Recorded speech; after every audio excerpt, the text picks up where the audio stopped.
Voici le problème qu'on rencontre à Désirade en 2026. Chaque année, ça s'est intensifié jusqu'à ce que ça soit un enfer d'y vivre maintenant. Alors les sargasses, ce sont des algues qui échouent depuis une quinzaine d'années sur l'île, mais de façon exponentielle. Ça sent vraiment très très fort, comme une odeur d'œuf pourri. On a l'impression des fois que c'est une odeur de fosse septique. J'ai aussi perdu mon imprimante, mon ordinateur, on a aussi les clims qui tombent en panne. J'ai des diarrhées, des maux de tête qui n'en finissent pas. Et on a l'impression d'être déprimé, sans arrêt déprimé, tout le temps angoissé. On dort mal la nuit avec le gaz des sargasses. On ne parle même plus, on lance des SOS. Parce qu'on a l'impression qu'on va y rester, quoi.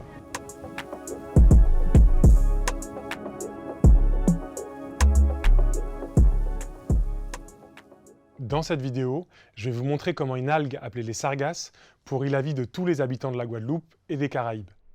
Les sargasses, c'est des algues brunes qui échouent en masse sur les côtes de l'archipel. Elles se décomposent et dégagent des gaz toxiques et de mauvaises odeurs.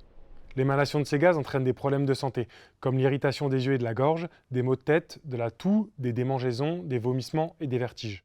Mais ça a aussi un vrai impact sur la vie sociale, sur l'économie et sur l'environnement. Par exemple, en Guadeloupe et en Martinique, des établissements scolaires doivent être fermés l'après-midi et les cours déplacés quand les échouements sont trop massifs. Bref, les sargasses, c'est un véritable fléau. Leur prolifération, c'est un phénomène naturel qui a toujours existé dans l'océan Atlantique. Mais depuis 2011, les échouements se sont accentués, notamment à cause d'une évolution des courants marins et du dérèglement climatique, jusqu'à gâcher la vie des Guadeloupéens. Dans ce reportage, on s'est rendu à la Désirade. C'est une petite île de l'archipel de la Guadeloupe où vivent 1300 habitants. C'est l'une des communes les plus touchées par les échouements de sargasses. On a notamment suivi 2 habitantes de l'île, Corinne et Célia, dont la santé est directement menacée par ce phénomène. Alors là, on est chez moi, donc comme vous pouvez le voir, on est directement exposé aux sargasses parce que on habite à peu près 300-400 mètres de la mer et selon le vent, ça peut être plus ou moins intense au niveau des odeurs et des effets. J'ai aussi perdu mon imprimante, mon ordinateur, on a aussi les clims qui tombent en panne pour la chambre de ma fille. Donc, elle n'a plus de clim, donc on lui a installé des ventilateurs parce qu'on l'avait installé dans notre chambre, mais comme son matelas était à même le sol, elle s'est fait piquer par un scorpion et du coup, elle ne veut plus dormir par terre.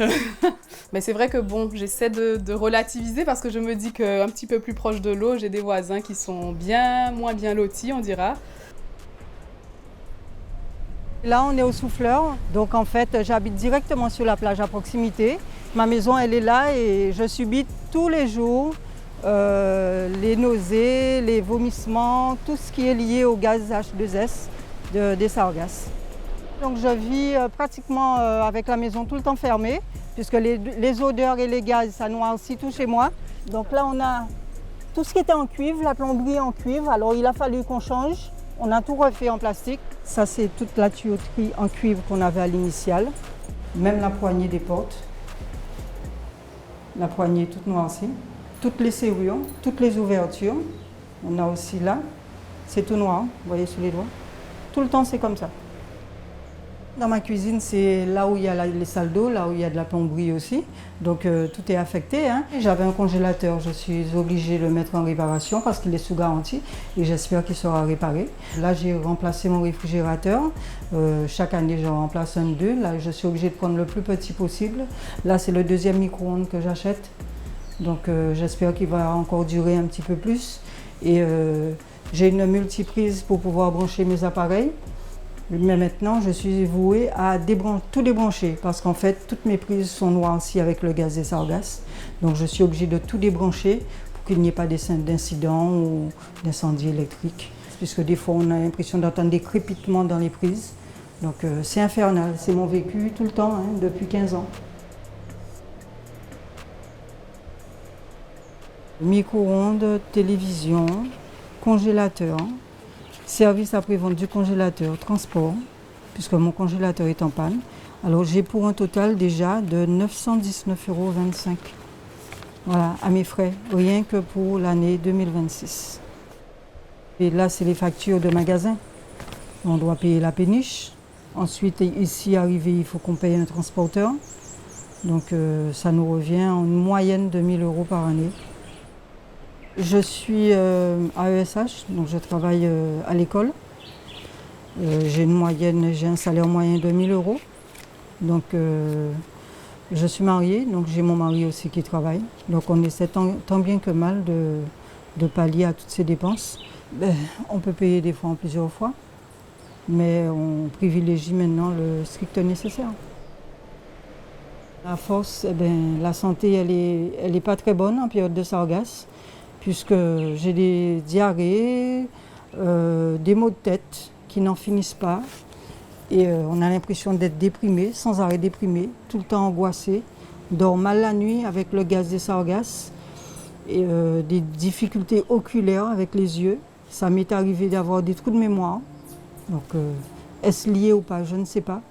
Donc il a fallu que je m'arrête puisque ma patience est arrivée à bout et la déprime commençait à s'installer. J'ai demandé au médecin justement un certificat médical pour attester de ma situation auprès des sargasses.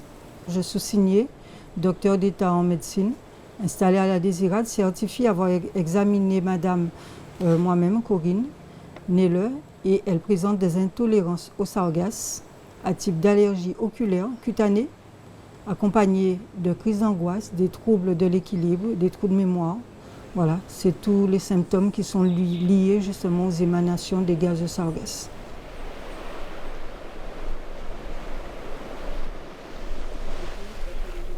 Ce qui est compliqué avec les sargasses, c'est qu'on ressent des choses qu'on pourrait ressentir dans d'autres conditions. Donc on ne pourrait pas dire réellement si ça vient de l'échouement et des gaz des sargasses ou si c'est dû à autre chose. Notamment pour les femmes enceintes, on sait qu'il y a une étude qui a été menée en Martinique sur une quantité de femmes et qui ont présenté des risques dans leur qui ont eu des grossesses à risque par rapport à cette exposition, qui étaient en fait toutes exposées au gaz des sargasses, notamment dans un rayon de 2 km. Alors 2 km, c'est quand même la largeur de la Désirade. Au moment où les scientifiques sont venus nous parler de cette étude, et moi j'ignorais encore que j'étais enceinte, et il s'est avéré que quelques semaines plus tard, j'ai appris ma grossesse, et malheureusement qui n'a pas été menée à terme. Donc une fois de plus, on se pose la question, est-ce que les gaz des sargasses ont eu un rôle dans cette perte ou pas? J'ai pas vécu ça avant, c'est la première fois que je vis ça, et on habite ici depuis récemment. Est-ce que Voilà.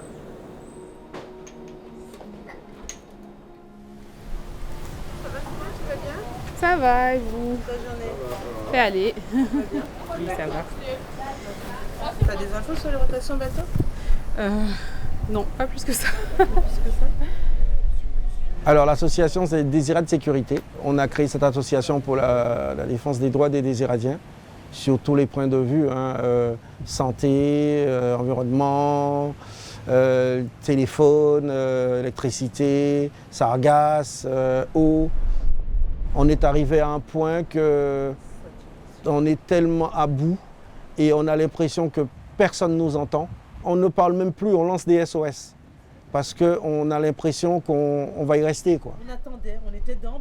L'association a des vertus juridiques. Alors on porte plainte contre X pour mise en danger de la vie d'autrui, non-assistance à personne en danger. Et pour les différents symptômes maladies qu'on pourra développer après, j'espère qu'un beau jour, ils vont nous dire ce qu'on risque vraiment. Trouvez-nous une solution. Au secours parce qu'on n'en peut plus. C'est la fin de cette vidéo, merci de l'avoir regardée jusqu'au bout. Pour être complet, sachez que les services publics mettent en place des barrages et des collectes d'algues dans différents endroits de la Désirade. 2 capteurs ont également été installés pour mesurer la qualité de l'air.